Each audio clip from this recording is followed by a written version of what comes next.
What's going on, my Central Unit? It's the Central Man here, so back again with another classic WWE pay-per-view revisited review. And this is another classic WrestleMania pay-per-view revisited review. The last one I did was WrestleMania 11 back in 1995. This time we'll travel forward 5 years into the future, into the Attitude Era, and let's revisit WrestleMania 2000, aka WrestleMania 16. I did review this show about almost like 5 years ago on this channel, and this month marks the 25th anniversary of this WrestleMania, and I said to myself, yeah, let's revisit WrestleMania 2000 or WrestleMania 16. Yeah, I'm gonna go back and forth of, calling it WrestleMania 2000 and WrestleMania 16. So, anyway, yeah, let's travel back to the year 2000. This show was on the 2nd of April of that year. This show was at the Arrowhead Pond of Anaheim. Right now it's called the Honda Center in Anaheim, California. The attendance of the show was 19,776. WrestleMania 2000 drew about 824,000 pay-per-view buys. That's in North America. I don't know what they got worldwide. And it's up then WrestleMania's 15 buy rate, because WrestleMania 15 buy rate was 800,000 pay-per-view buys. The main event was The Rock vs. Stone Cold Steve Austin. It's knowing that 1 year later in WrestleMania 17 in 2001, that WrestleMania will hit that million buy rate mark.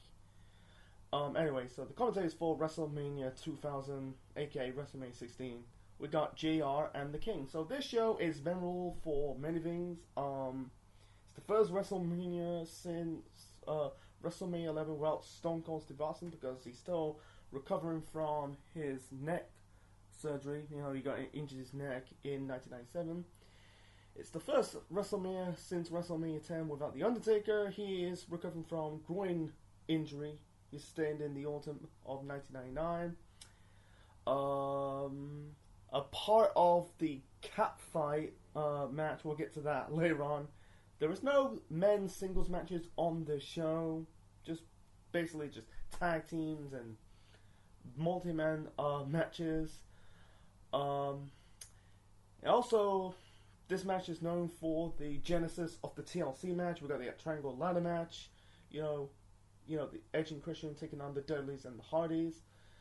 And also we got the main event, the fatal 4-way elimination match with a McMahon in every corner. Yeah, we'll get to that later on.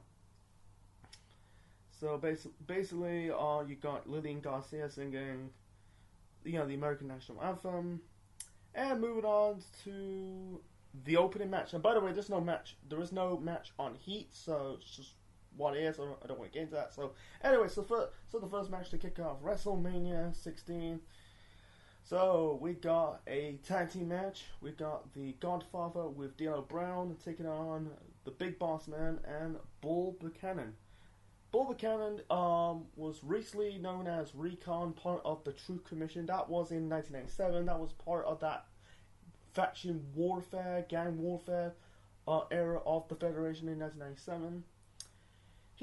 And ever since that group was like that faction was disabled, disbanded, whatever you call it. He was sent to OVW for seasoning. Now he's back as the Big Boss Man's, you could say, lackey, henchman, whatever. He's basically Boss Man's, supposed to be a guy. He's in Boss Man's past, and he ended up being part. It's funny that he ended up being part of Right to Censor. Then also be John Cena's bodyguard when Cena was doing the Doctor of Thuganomics in 2003. Anyway, I don't think there's any build to this. I feel like it was just basically trying to beef up the card. By the way, Godfather's entrance is cut, you know, because Ice-T, the rapper who sing his sing his theme, not theme music, but he's singing, was it Pimply Pimply Easy Man? It's not, you know, it's cut off. You know, I used to have the network, and it's cut off. I think it was part of WWF's CD they just released. Yeah, it's due to like legal issues. So it's what it is, man. It's called Pimply Pimply Easy Man. So this is what it is. Let's move on. You know, the match was this is basically cops versus pimps. The match was okay, nothing special, but the fans were in it. I'm gonna say that for Bull Buchanan, the guy looks good. You know, in this this is like basically probably his first match as Bull Buchanan. He basically was good in his match. You know, he was very athletic. The guy's 6'7". The guy looks in good shape. I think it was D'Lo Brown with the scissor kick. You know, he did like an X handle. You know, he did like some kind of like, I think it was like a corkscrew clothesline, some kind of like flying like I think it was mid turnbuckle clothesline onto, I think it was on D'Lo. That was impressive. Anyway, yeah, you know, like they were getting up on D'Lo Brown, and D'Lo, you know, tagging Godfather for the for the hot tag. You know, hit the I think he hit is it Bossman or Buchanan? I think it was one of them with the Ho Train. Anyway, D'Lo was going for the Sky High. 1 second. My laptop's almost dying. Anyway, so yeah, D'Lo was going for the Sky High. I think it was Bossman pushed him off. No, it was Bull Buchanan pushed D'Lo off. I think he hit D'Lo with the big boss slam, and then Buchanan hit the I think it was a leg drop off the top rope for the win. And the funny part is, you know, you had Bossman and Buchanan kind of chase off the Godfather's hose, and one of them is Lisa, a young Lisa Marie Ferron, aka Victoria, aka Tara. So yeah, it was an okay match. It was fun, you know, because of it's right down the middle for me. But you know, it's good to see Bull Buchanan has some in his first really like in a bigger stage to shine. He did well in ease, you know, facing his future member of Right to Censor. So yeah, I think this is the beginning of the beginning of the end of the Big Boss Man's time. Like, he had a one pay-per-view match at Backlash, and then later on in the year he was basically phased out on WWE program. You know, he didn't wrestle. He kind of like wrestled on Heat and Velocity or Jack at the time. You know, feuding with Crash Holly, not on Raw and SmackDown, but on the C shows. Then he suffered an injury, missed the whole of 2001, including the Evasion storyline. He came back in 2002, and then he had that serious injury, and that's another story for another time, you know. But yeah, it was just weird. But as for the Godfather, this is the beginning of the end of his gimmick, you know. Knowing that later on in the year, you know, he ended up being part of Right to Censor, he become the good father, you know, because I think his gimmick was really getting over. You know, it's over like gangbusters. So anyway, so let's move on to the next match. So the next match, this is a hardcore battle royal for the WWF Hardcore Championship. I'm going to use battle royal loosely. This is technically a champion scramble match. So we got Crash Holly, the champion, defending the belt against his kayfabe cousin Hardcore Holly, aka Bob Holly, the APA, Kai and Tai, the Mean Street Posse, the Headbangers, and Viscera. So famously on SmackDown, Crash announced that he's going to defend the Hardcore title 24 hours a day, 7 days a week. it loaded up with segments of him like getting like fighting in an airport, hotels, Frontline USA. He can't eat and sleep because we got a lot of guys are breathing down his neck. It's the birth of the 24/7 rule. So here's the rules of this match. So basically, instead of throwing your opponent over the top rope, you pin your opponent by pinfall submission. And then that guy is officially the hardcore champion. You have to hold on the belt until the 15-minute time limit expire, and you officially become the champion. Like during this match, that person gets pinned or submitted. That guy holding that belt will be part of the list of guys who held the hardcore title. Yeah, this is a championship scrubber match. This is 8 years away, but yeah, I don't want to get in details of it. So, anyway, so the match itself is a clusterfuck. I'm sorry. I don't think they truly capitalize on the 24/7 rule, but it's just like just a big mess, man. Anyway, I'm going to talk about like the guys who basically pin and during this match are the hardcore champions. So because the title changed hands throughout the whole match until the 15-minute time limit expired. So here's the time. So on 26 seconds, Taz pinned hardcore Crash Holly with the capture suplex. Is it a Taz suplex or the capture suplex? I said it look it on Wikipedia. So even though I saw the match, by the way, but anyway, Taz pins Crash Holly. He's now hardcore champion, and this is technically Taz's first championship in the WWF since he came from ECW. Then about 25 minutes, about like a few minutes later, or a few moments later, on the 1 minute mark, Viscera pins Taz outside the ring with the power slam. Then about, you could say almost 6 minutes later, you got Funaki pins Viscera.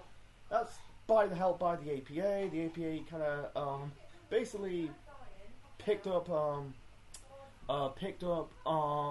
Viscera off the top row, both of them, and then you got like two members of Kai and Tai, Funaki and Taka Michinoku.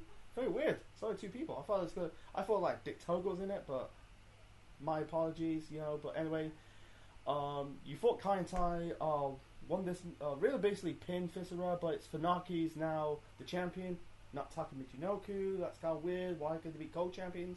But whatever. Anyway, it's a lot of weapons. It's basically sizzle no steak. And anyway, so then about a minute later, almost a minute later, about 20 seconds later, sorry. I'm trying to like counting the times of this match. The title changed hands. Anyway, so Ronnie, part of the Main Street Posse, pinned Funaki after throwing him into the backstage wall. So Ronnie's the hardcore champion. And then about 13 seconds later, Joey Abs pins Ronnie with the gut wrench power. I almost say gut wrench suplex, but it's actually a gut wrench powerbomb. I almost say gut wrench powerbomb. It's actually a gut wrench suplex. Anyway, Joey Abs pins Ronnie, his fellow Main Street Posse teammate, to become the hardcore champion.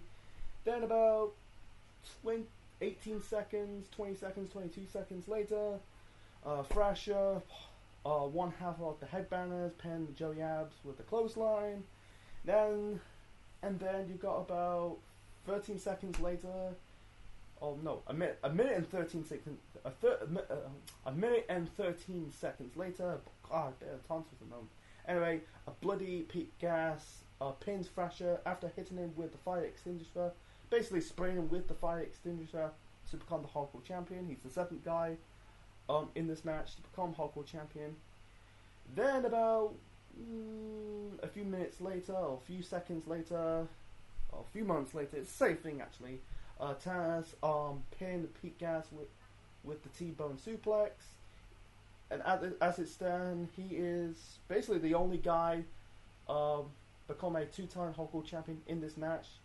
most of the guys like pin once, Taz pin twice.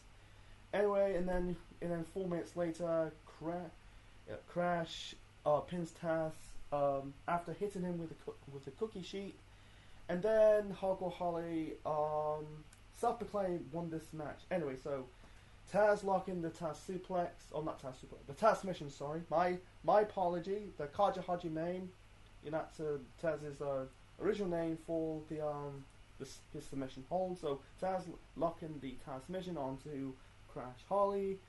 Hardcore Holly hits I think it Taz with no, he didn't hit Taz. I think he hit Crash with the candy jar, and he was about to pin his kayfabe cousin, but instead Tim White fucked up, and then before like Crash, once again he left this match, left WrestleMania as the Hardcore champion. It's announced that Hardcore Holly is the last man won this match, last man who won this match, and now he's the new Hardcore champion. This is a clusterfuck. So here's the original idea. So the original idea is Crash supposed to escape with the championship by a frog's hair.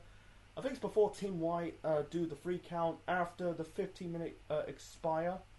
The 15-minute time limit expire. So Tim White kind of messed it up. He kind of had a timer in his ear, and he kind of miscued. Like when they do the 3 count, he completely missed it. So that was just a clusterfuck of the match. And by the way, Crash went on to regain the Hardcore title, the next night on Raw. And also on a scene you're not gonna see it. I think you have to find it on a video. I think on a video copy of WrestleMania 2000 or something like that. There's a footage of Michael Cole interviewing Hardcore Holly, and Hardcore Holly kind of threatened him. He's gonna break him in half, call him a little shithead, and I kind of laughed at that. So it was uncensored, and that was it. So it's just like wow, back to back hardcore matches, hardcore title matches in a row at WrestleMania end up being not so good. The triple threat match at Mania 15. It was Hardcore Holly, Al Snow, and Billy Gunn. That was just okay, but it's just very underwhelming. And also, this match is completely a clusterfuck. It's just like wow, man. They didn't really capitalize on the 24/7 rule. But it's just like it's got some weapons. People bled, including Pete Gas, but it's just like I feel like they're just like all over the goddamn place. I feel like this is not really a WrestleMania worthy match. And also, by the way, I think Taz and the APA completely wasted for this WrestleMania.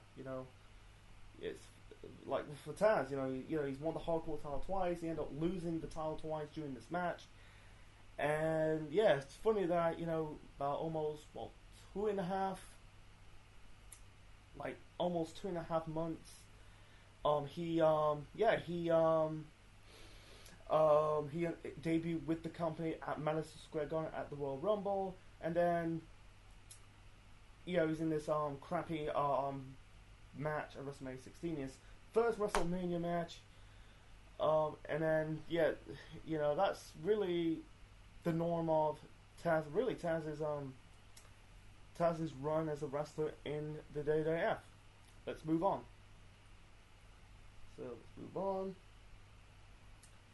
So the next match, we got Head Cheese. That is the team of Al Snow and Steve Blackman taking on the team of TNA. That's Tess and Albert, and making her pay-per-view appearance. That the first pay-per-view debut. We got the former fitness model Trish Stratus. So Head Cheese. So Head Cheese, that was Al Snow's new tag team. He's now babyface. The heel run was disappointing, so he's teaming up with Steve Blackman.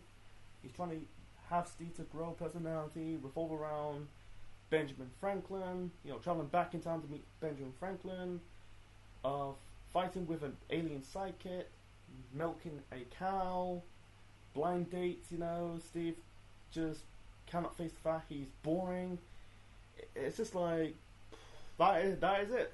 That's just mostly just, Steve Blackman growing a personality. He's boring, you know. It's very weird. Like, this is the birth of, I call it head cheese booking, of two guys with random gimmicks forming the tag team with no free for whatever reason. You got a guy talking with a mannequin head and a martial arts guy. It's just like, it's just whatever. So anyway, Tess and Albert, you know, was formed. I think it was formed on Heat. You know, in the last minute. No build to this. This is basically just beefing up the card. That's just what it is. Anyway, so the match itself is a cluster. This match sucked. This show, after the opener, you can tell the show went completely falling down the cliff a bit. So anyway, during this match, JR's headset malfunction. It's cut off. So the King, Jerry Lawler, is calling this match solo. And it's a big field day for him, you know. Basically, throughout the whole match, they keep cutting like Trish Stratus, you know.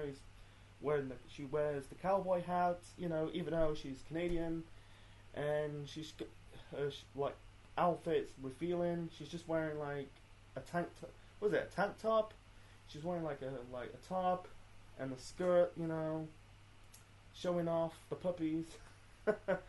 But anyway, this match sucked. It's not like it was a bad match, but it's just basically just the crowd did not give a fuck. The crowd was silent for the whole match. Very forgettable. First off, JR's, you know, like I said, JR's headset is cut off. It's malfunctioning.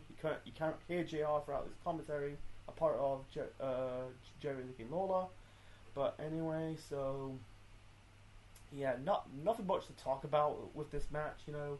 And also before this match, you know, you had Al Snow and introducing Steve Blackman to their new mascot, and that is Chester McCheeserton. He's basically this little midget wearing a cheese costume with holes in the behind, really in the ass of the costume. He's spanking his holes off his ass, and also like during this match, you had like Chester McCheeserton chasing Trish Stratus, you know. But besides that, nothing much to talk about. Yeah, Al Snow hit like a moonsault off the ring apron onto Albert, but besides that, nothing much to talk about. Anyway, so in the end, Tess hit Blackman, I think with the diving elbow off the top rope for the win. Yeah, they hit like a double suplex, not double suplex, a double choke slam onto, I think it was on Al Snow or Steve Blackman, I'm not too sure. So anyway, Tess and Albert got the victory, and then afterwards, you know, Al Snow kind of apologized to Steve Blackman. He said I'm sorry. I thought that was great. Blah blah blah. He didn't really say blah blah blah, but anyway, he kind of picked up Chester McCheeserton into the ring, and Al Snow says, it's time to cut the cheese. Then they end up beating the crap out of Chester McCheeserton. I think Al did like a move off the top rope, and that was it. So they beat the crap out of the midget in the cheese costume, and no one really reacted to that. It's just weird. Yeah, this match is just two things. Historic. It's for more historic moments. Number one is the pay-per-view debut of Trish Stratus. And it's the first match of Tess and Albert as a tag team, even though they were in the company for ages now. But it's them. Their first pay-per-view match as Tess and Albert. That was it. Yeah, this is a match I really cut this match off the card, or even put it on Heat before the show. But it's just a complete waste of time. They didn't like shit the bed, but it's just like very uninteresting, to be honest. And let's move on to the next match. So the next match, this is technically the match of the night. And this is we got the triangle ladder match for the WWF Tag Team Championships. The Dudleys defending the belts against the Hardys and Edge and Christian. So, anyway, so the Dudleys beat the New Age Outlaws at No Way Out the previous month. Or actually not. It wasn't the previous month. It was in February. Then on the same night, Edge and Christian defeat the Hardys to get a shot at the Tag Team Champions at WrestleMania. So you thought it's going to be the Dudleys versus Edge and Christian for the belts, but unfortunately, nope. yeah, they kind of put the Hardys into this tag team match, you know. Anyway, recently you had, you know, the Dudleys kind of powerbomb Mae Young off the stage through a table, and also this is a continuation of the rivalry between Edge and Christian and the Hardy Boys. You know, they kind of feud in. You could tell by the summer, I think it was the summer and the autumn of 1999. You know, most famously they had the Terry Invitational ladder match at No Mercy in October of 1999. It really put both, you know, Edge and Christian and the Hardys on the map. Now, Edge and Christian are the heels. They kind of like gain respect, gain respect with the Hardys. Now all of a sudden they hate him once again.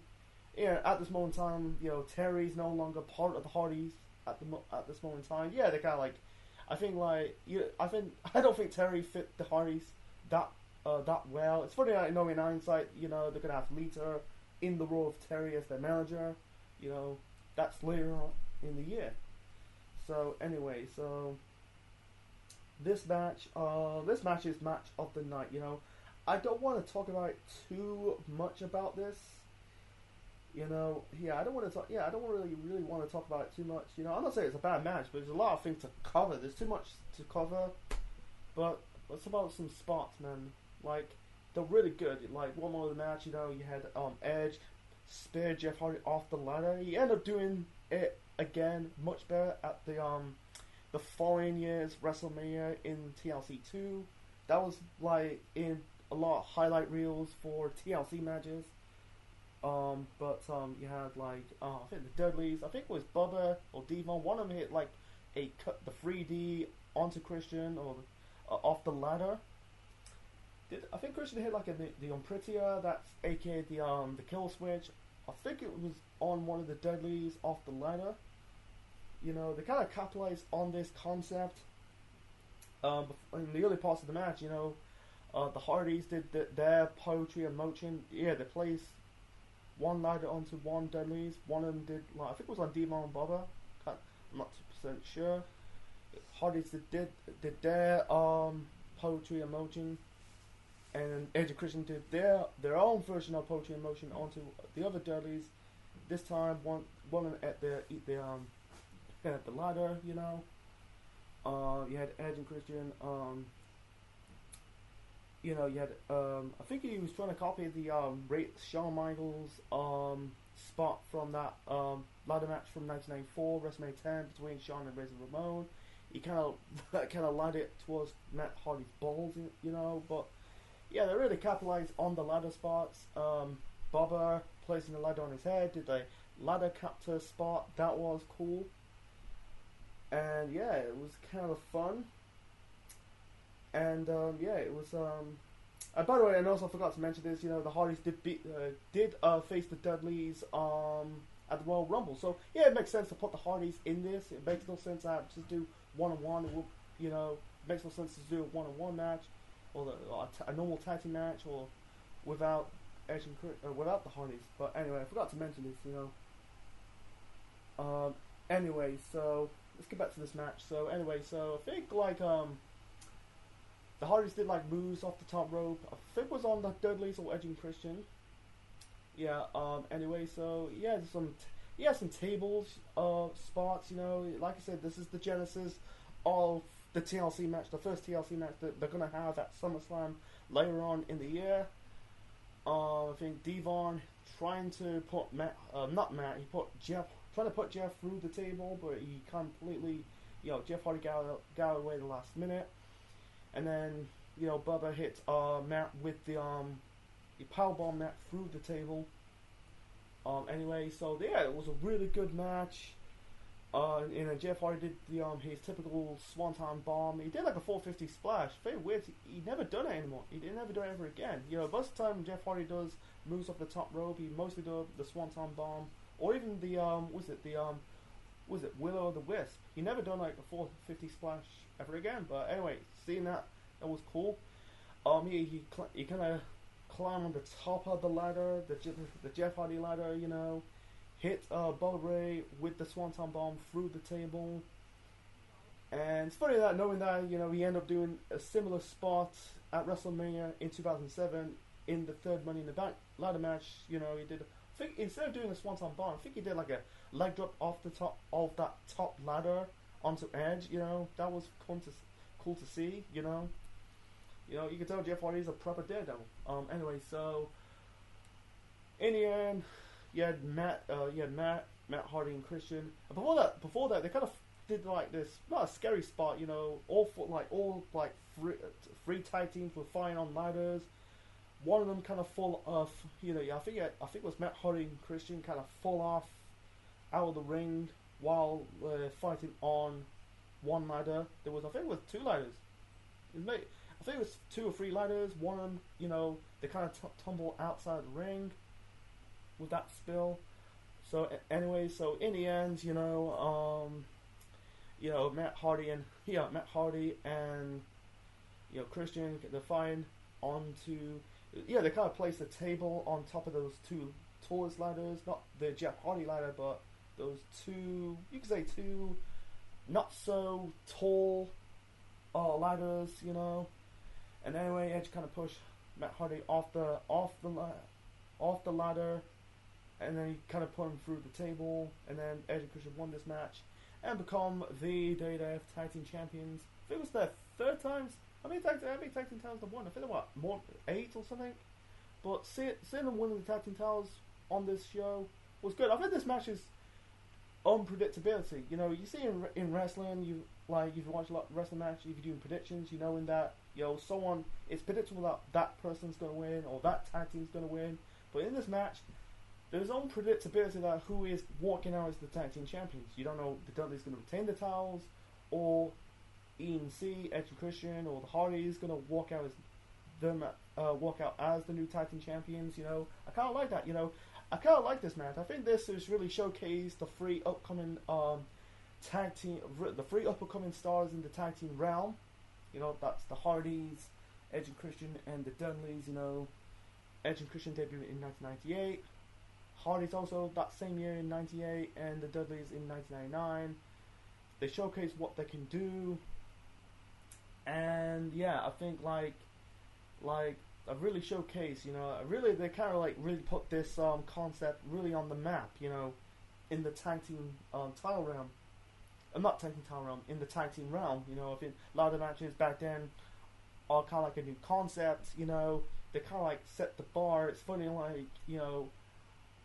I feel like Devon's retired, Bubba Ray, I think he's semi-retired. You know, you've seen the Hardys, you know, Edge and Christian, they're still wrestling to this day, this time in 2 different companies, you know, the Hardys in TNA, Edge and Christian now in AEW,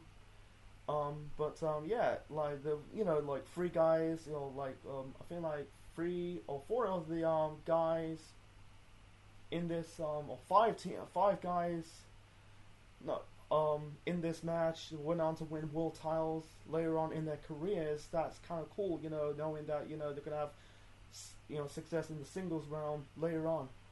But anyway, so yeah, it was a match of the night. Kind of like it, you know, knowing they're gonna have the TLC match at SummerSlam later on in the year, then TLC 2 at the following year's WrestleMania. And after that, let's move on to the next match. So the next match, you thought this match, the ladder match, the triangle ladder match, is basically, you know, the turning point of the show. But unfortunately, this show went in the grass halt. Whatever it's called. Sorry, I'm speaking too fast. It's basically the show's went, like, you thought it's back, you know, survived the cliff, but instead it's still down the cliff. You thought the show is the turning point. I'm trying to say. I'm trying to get my point. But anyway, so the grass halt. You know, I don't know why it's called grass halt, grass out halt. It's basically the show. Basically, you thought this is the turning point, and unfortunately, I was wrong. That's my point. I'm trying to say. Anyway, so the next match, we got the cat fight match with Val Fiennes as the special guest referee. Terry Reynolds with the Fabulous Moolah taking on the Cat The cat is Miss Keith and Miss Kitty, aka Stacy Carter. We got Mae Young in the corner of the cat. So this will revolve around Moolah's portrayal of Mae Young. This, because like 2000 is really the high, really was. I don't really call it a best year for Mae Young. It was kind of like a crazy year for Mae Young. First off, she was in this relationship with a kayfabe relationship with Mark Henry. She's getting attacked. Basically she got recently got powerbombed by the Dudleys, and also she gave birth with the hand. And Mark Henry was gone, not left the company, but he went to OVW for seasoning. He got injured, and that's the last time we see Mark Henry on programming for about almost 2 years. This was after he won the first Arnold Strongman Classic. Anyway, so this revolved around Terry's feud with the cat over GTV segments. That was it. So I don't want to get into details of it. So anyway, and then you got Foul Venus. Once again, he's the porn star gimmick once again. This is after his heel run was a bust. Anyway, so he basically comparing himself to WrestleMania, because WrestleMania happens once a year. I do it every single night.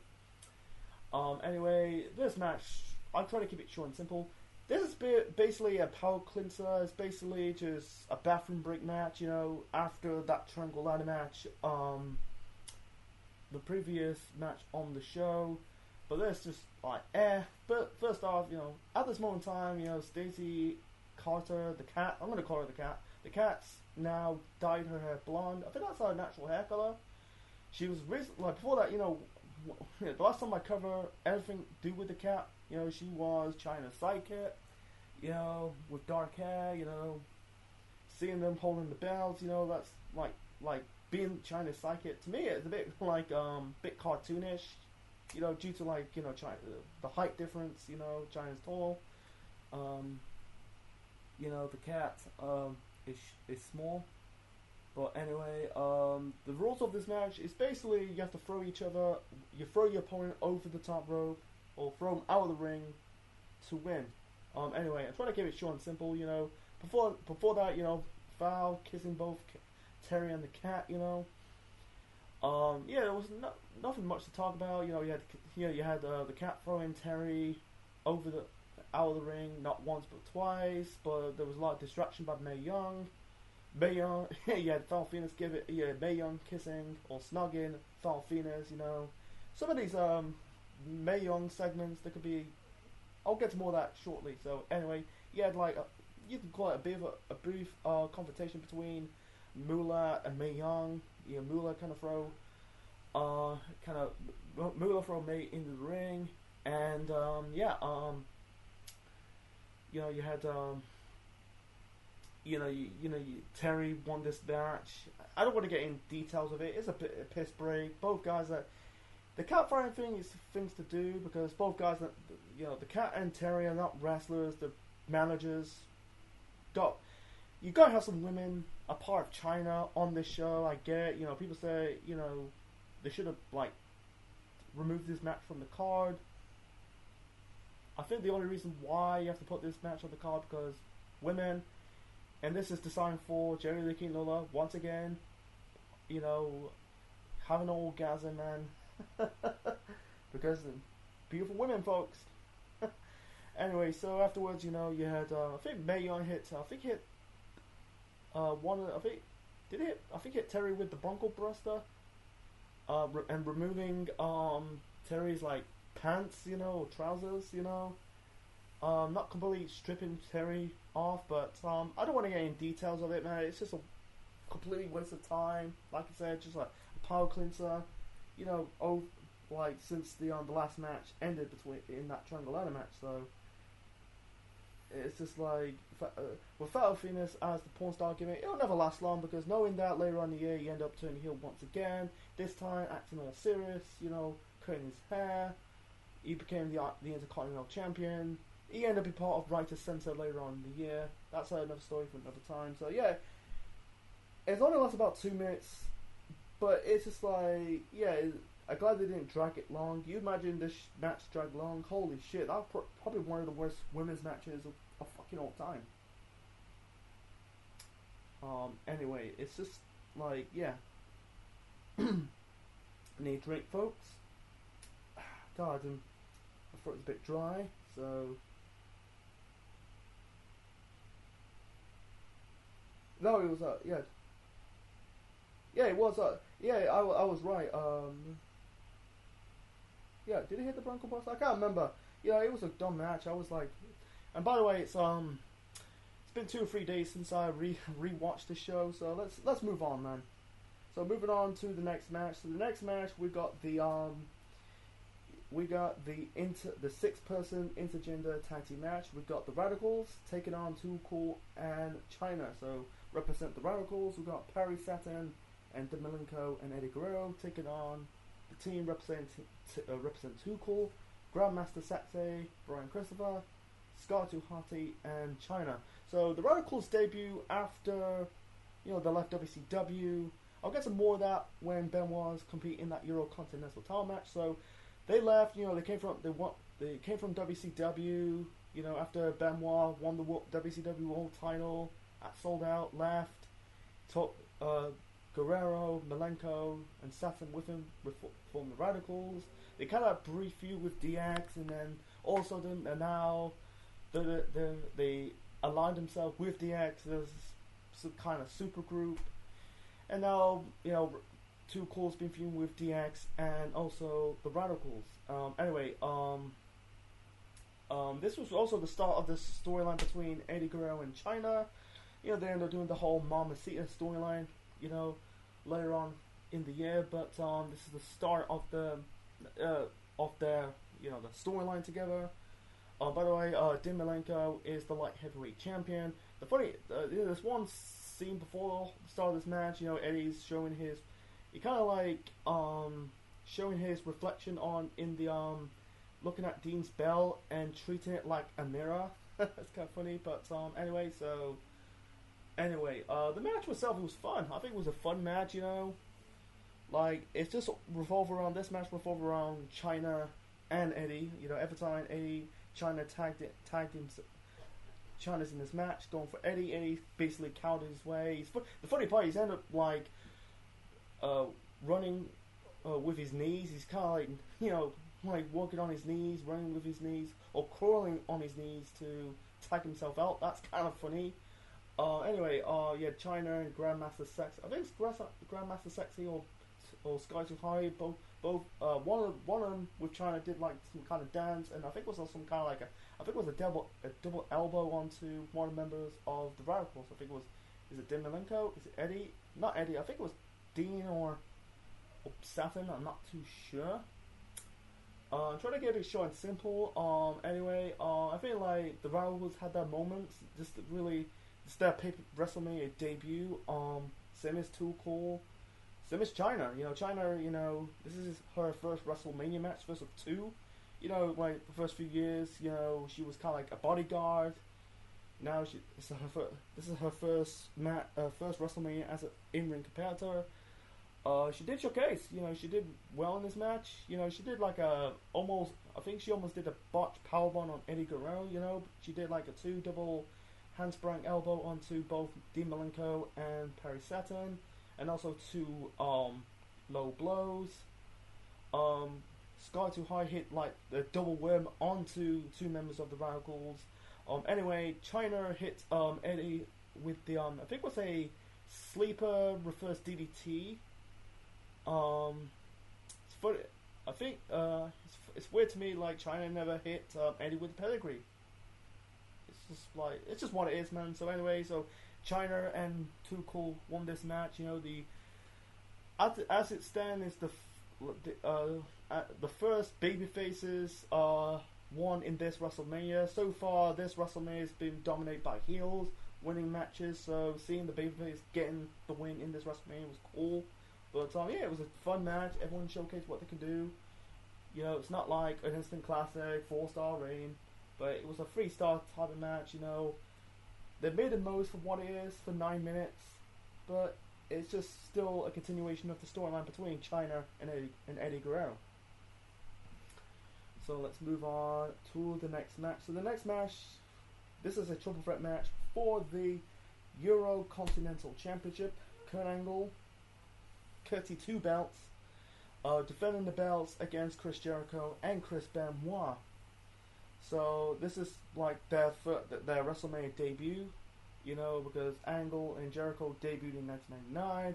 Benoit debuted, you know, in the start of the year. You know, he won the WCW World Title against Sid Vicious at Sold Out, and then the next night he left the company, took Malenko, Guerrero, Saturn with him, formed the Radicals. But I forgot to mention this. You know, this is Eddie's first pay-per-view. I think it's his first match back since injury, because he injured his elbow. I think it was in the early months of his run in the company. Forgot to mention that. So anyway, Kurt beat Jericho for the Intercontinental title at No Way Out in February, and also at the same time starting this feud with Chris Benoit. You know, at this moment in time, you can tell Benoit's kind of starting to face away from the Radicals and starting to break out into that upper card in the company. Anyway, so, you know, Kurt Angle is the third Euro Continental Champion. You know, the first one was D'Lo Brown in 1998. In 1999, we had Jeff Jarrett. And now in the year 2000, it's Kurt Angle. He's the third and final Euro Continental Champion in the company's history. So, it's not the normal triple threat match you see on TV. You know, one person win this match by pinfall submission. You get 2 belts. No. It's done by 2. This is like 2 falls. You know, the first fall, this is for the Intercontinental title. The second fall is for the European Championship. So anyway, so this is revolved around Angle's storyline with Bob Backlund. You know, this is during his feud with Jericho. Backlund is under Kurt Angle's mentorship, telling him, you know, he kind of teach Kurt to do the crossface chicken wing. God, the crossface chicken wing, I'm trying to say. Anyway, and yeah, like I said, Jericho's starting this feud with Benoit. Went on to have that feud later on in the year, and then 2001, and they end up becoming a tag team, you know, the following year. So anyway, so the heat before WrestleMania, Bob Backlund informing Kurt Angle that he's going to defend both the belts. Angle snapped, turned on Bob Backlund, locking the crossface chicken wing. And I've done a research on this, and I watched a video by, it wasn't Woke Culture, I think it was Woke Culture or Cultaholics, that I don't remember the title of the video. It's bringing up, you know, Angle's storyline, you know, partnership with Bob Backlund, that the original plan have Bob Backlund managing Kurt Angle. They were doing this, filming a scene, and I think Backlund kind of missed his cue, something like that. So I think, yeah, the plan was dropped. I think, like, seeing Angle managed by Bob Backlund, understand, you know, both good old USA, Angle's the American hero, the gold medalist, Bob Backlund, he's doing this kayfabe run, becoming president of the United States of America. No, that was a big lull. But, yeah, I think it was just dumb. Not dumb, but kind of like, I think at this moment in time, Kurt, he's confident on his own. He's starting to improve, you know, in the ring and also on the mic, you know. I think, like, it's just like, I think Backlund was so relevant at this moment in time.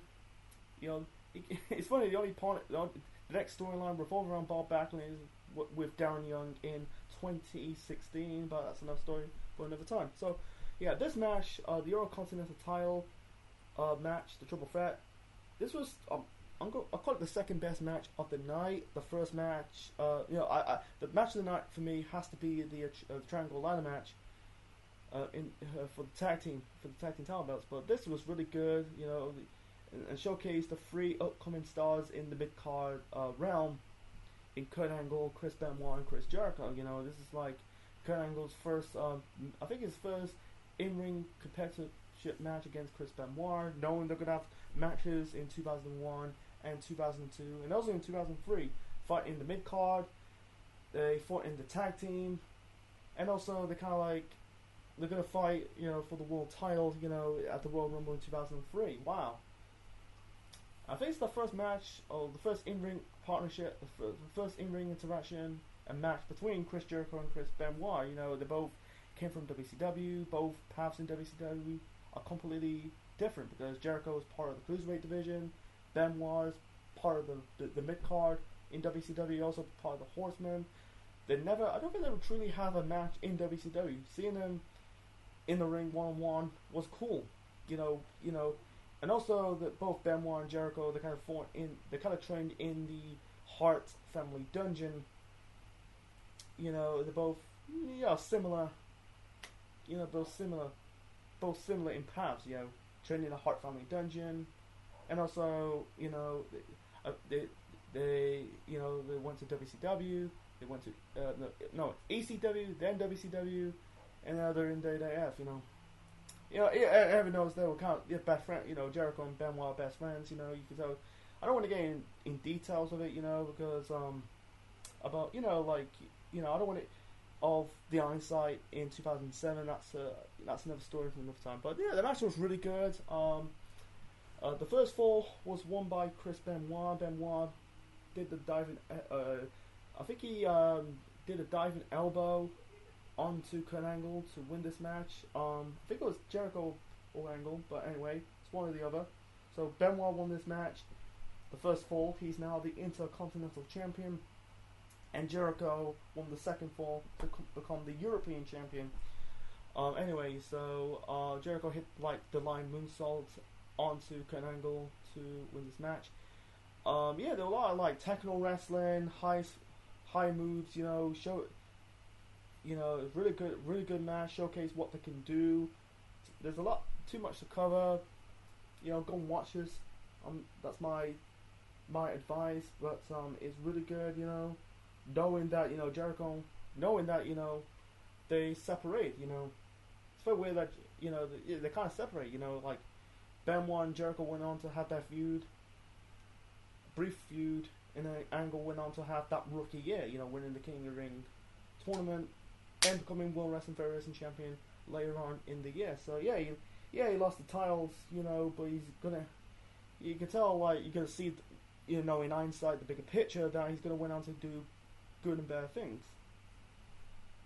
And knowing that they're gonna be world champions, in the foreseeable future.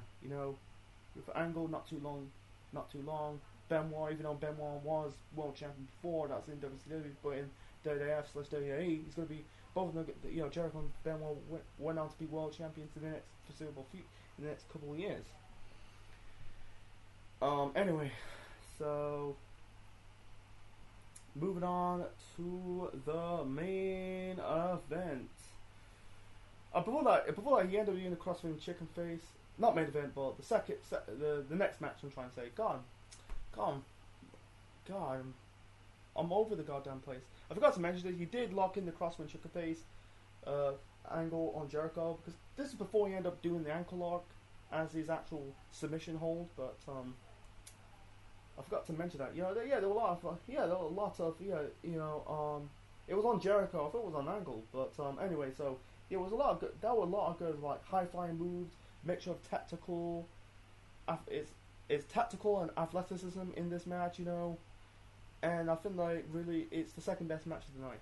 Anyway, so let's move on to the second to last match of the show. We got DX taking on Kane and Rikishi. Represent DX, we got X-Pac and Road Dogg Jesse James with Tori, not Tori as Tori Wilson. This is Tori as Terry Pooch or Terry Power. Probably in the Indies and Japan. This is the blow off of the storyline between Kane and X-Pac. It started in the autumn of 1999 when Kane turned on. Kane and X-Pac were a tag team. I think they were tag team champions, and then X-Pac turned on Kane. Then Tori, who at the time was Kane's girlfriend, turned on him to align herself with X-Pac. And X-Pac said in an interview that he wants to end his feud with Kane at WrestleMania, knowing that the rivalry with Kane kind of run its course, and he's literally, legendly, he basically turned down a intercontinental title match with Chris Jericho to, to basically reject the offer to face Chris Jericho for the IC title, to having this blow off feud with Kane that was kind of like done for. X-Pac, it's not new for Sean Waltman because he was Intercontinental Champion before when he was the 1-2-3 Kid, but yeah, it's just like what it is, man. But anyway, Paul Bearer came back. Paul Bearer, I think that scene, Kane, I think he made his return. I think he helped Rikishi somewhere. You had this scene on Raw. Kane aligned himself with Paul Bearer, reunited with Paul Bearer. Paul Bearer is now wearing a red coat. It's the red and black suit. That's kind of cool. Matching Kane's attire. The red and black. That's kind of cool. Anyway, so Rikishi was still in the DX was in this feud with Too Cool, but Rikishi kind of had this series of matches with Triple H. That was cool. It's basically testing the walls with Rikishi, knowing that in hindsight it didn't really pan out with him being this top star. Anyway, so yeah, so this match was okay. I'm trying to keep it short and simple. This is because Billy Gunn was no more at this moment in time because he got injured, in February. They lost the tag team titles to the Dudleys at No Way Out in February. He got kicked out. It's a way to run off Billy Gunn to get rotator cuff surgery. He came back later on in the year as the one Billy Gunn, giving him that second singles push, that also didn't pan out. So anyway, so the match was okay. It's Kane's redemption. Rikishi, they ganged up on, you had DX ganging up on Rikishi. Rikishi did like the stink face onto, I think it was on Road Dogg, and then on Tori when Bearer, kind of pushed, put Terry into the ring. Anyway, and then Kane hit the Tombstone Power Driver on X-Pac to win this match. Anyway, not a big fan of Tori, man. I think Tori is a bit lame. I find her very lame, to be honest. She's got no personality. She's got no charisma. She's just kind of down. Her two matches against Sable at WrestleMania 15 and Ivory at SummerSlam in the same year were not that good. She ended up being part of she was Raven's ninja, and then she ended up leaving the company for the best, man. She's just as for the best. She's very forgettable. People refer to Tori as Tori Wilson, but not Tori as Terry Power. But anyway, so afterwards you had Too Cool doing their shtick. We got the San Francisco Chicken, even though this show's in Anaheim. I kind of allowed it, even though I don't think if it was not in California, what the reaction's gonna do, it'll probably get some heat, but whatever. But anyway, so Kane was looking at the Chicken, expecting that was Pete Rose, but instead Kane attacked the San Diego Chicken. Out comes Pete Rose. I think he decks Kane with the pipe or bat. Kane non-sells the weapon shot. He kind of chokeslam. I think he chokeslammed Pete Rose. I think he tombstone power driving. Then Pete Rose got at the stink face by Rikishi, and that was it. So yeah, it was an okay match. Didn't shit the bed.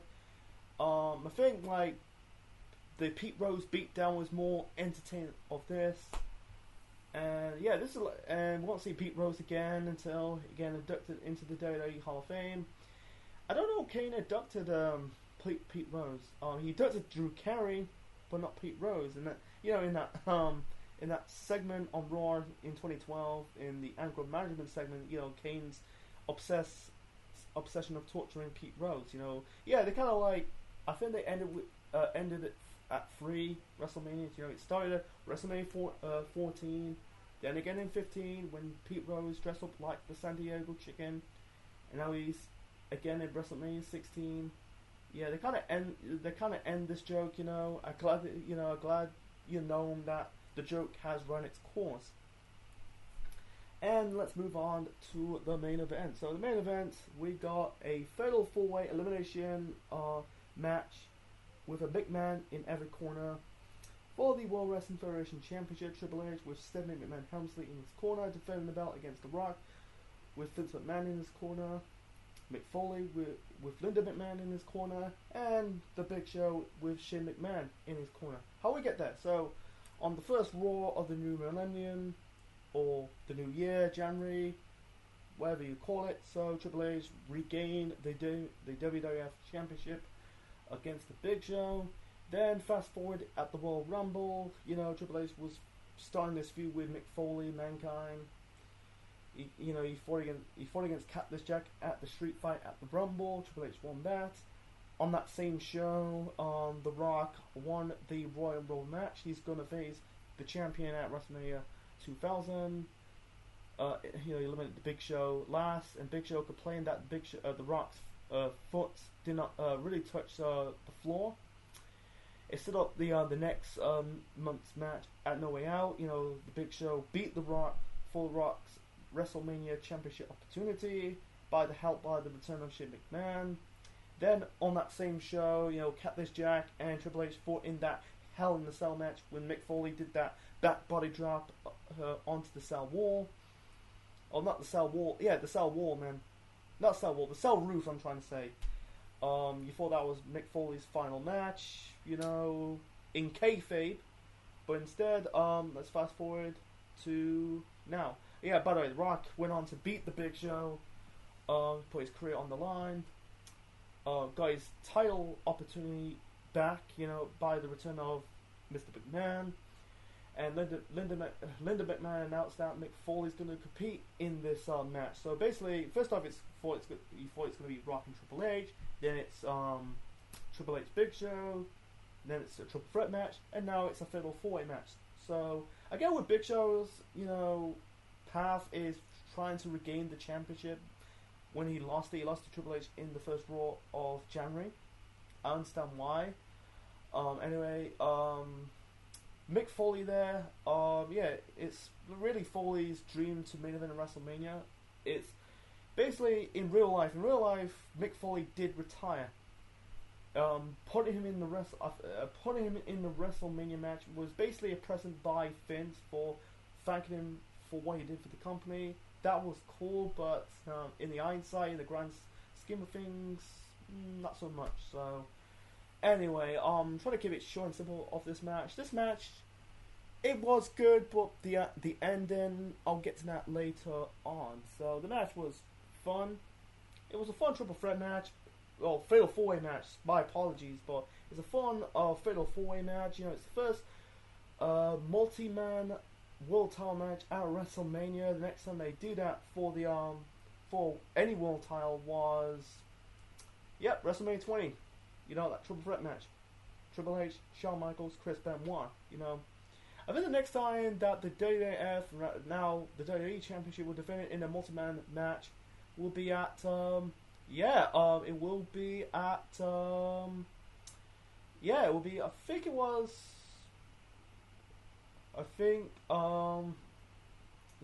trying to remember. WrestleMania 24, WrestleMania 24, they did the triple threat match. Randy Orton, John Cena, and Triple H.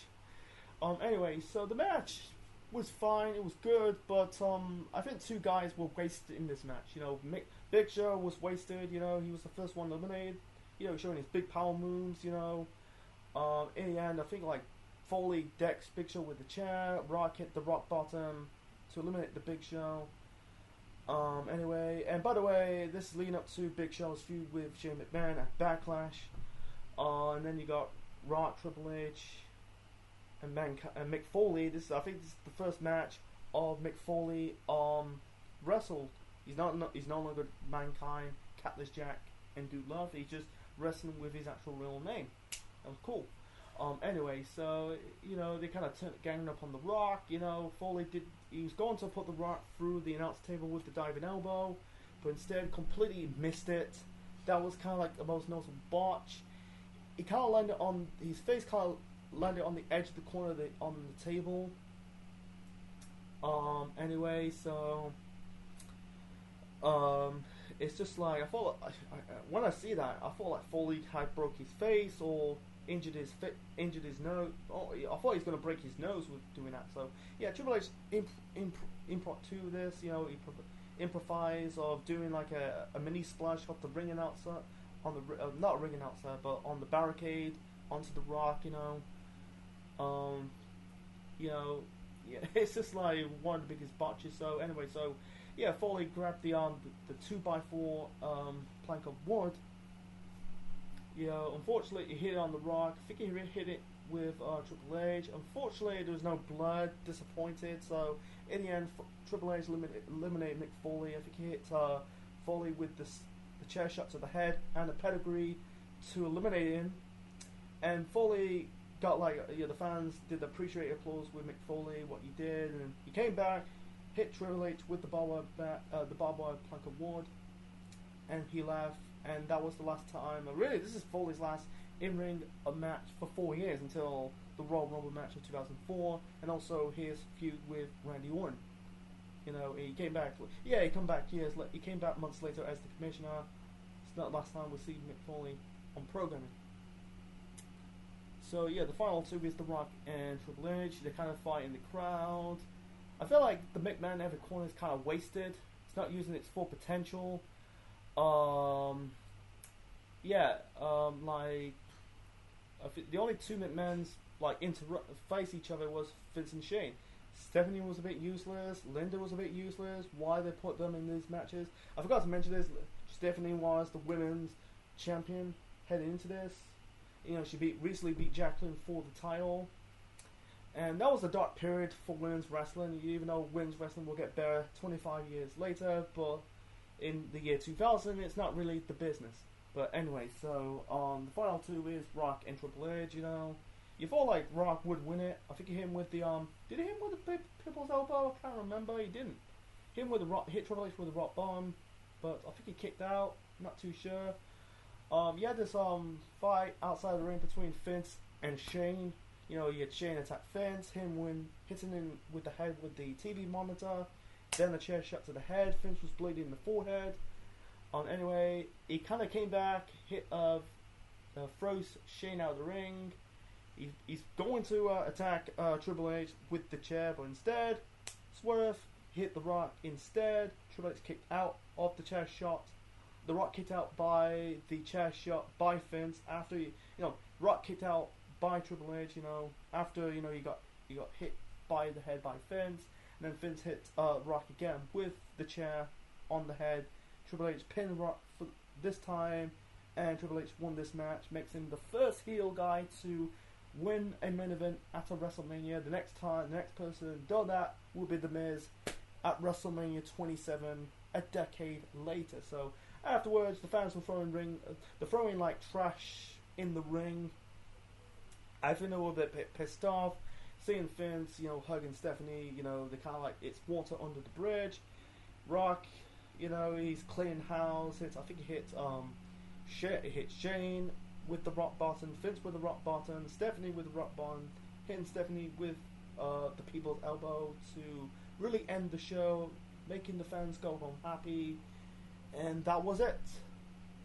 So yeah, it was Vince turning heel, man. I understand why.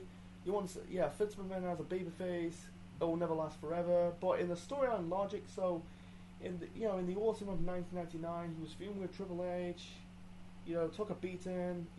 Costing Triple H the title, and then all of a sudden, they have the street fight. At the first Armageddon pay-per-view, Stephanie turned on Vince. And then months later, now, they're friends again. Don't get it. It's just basically, I think they just honey-dick the fans. Yeah, they kind of honey-dick the fans, to be honest, man. The honey-dick, because I think fans want to see The Rock winning, but seeing Triple H, even though he didn't main event the Royal Rumble that year, but seeing Triple H, the third pay-per-view in a row, walking out as champion is a bit much. I understand why they're trying to keep this rivalry between Triple H and The Rock going into this really the whole of the spring and the early summer of 2000. Knowing in hindsight that at the a few weeks later at Backlash, The Rock beat Triple H for the championship. by the return of Stone Cold Steve Austin.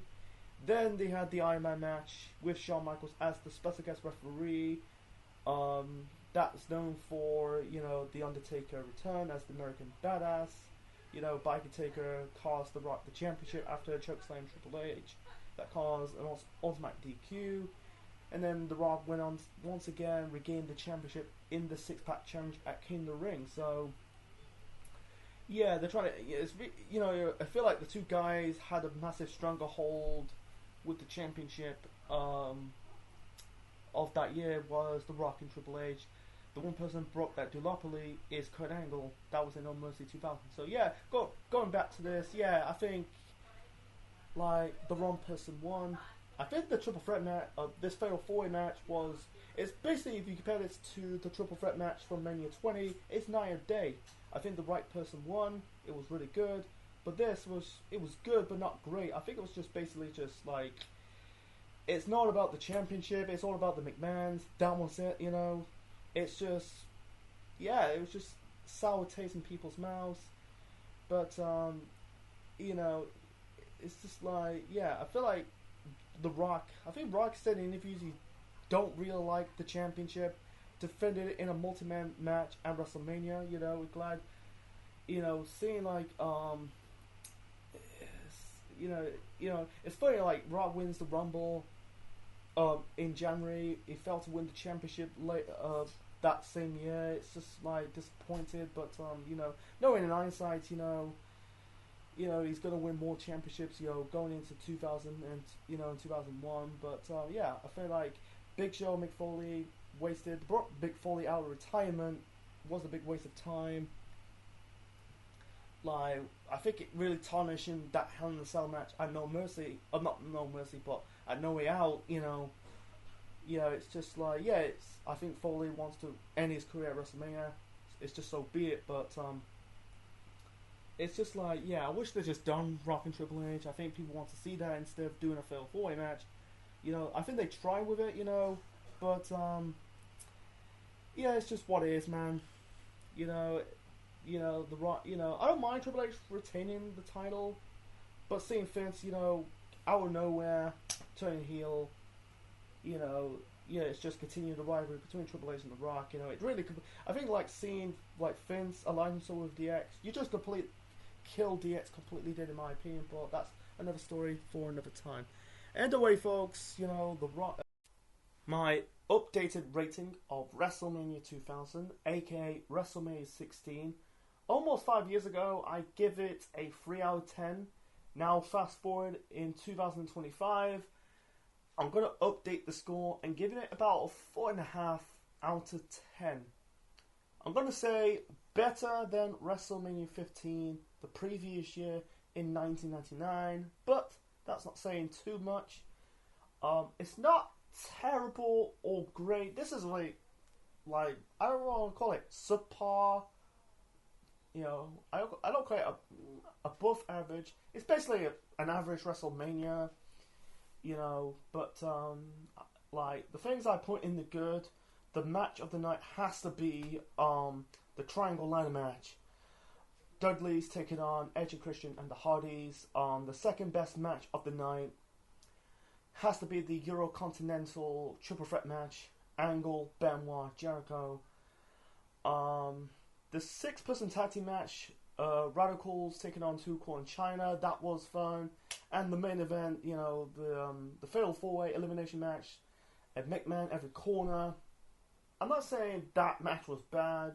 It was good, but it's just with a bad ending and the wrong person gone over. The only two matches I put in the okay is the opener.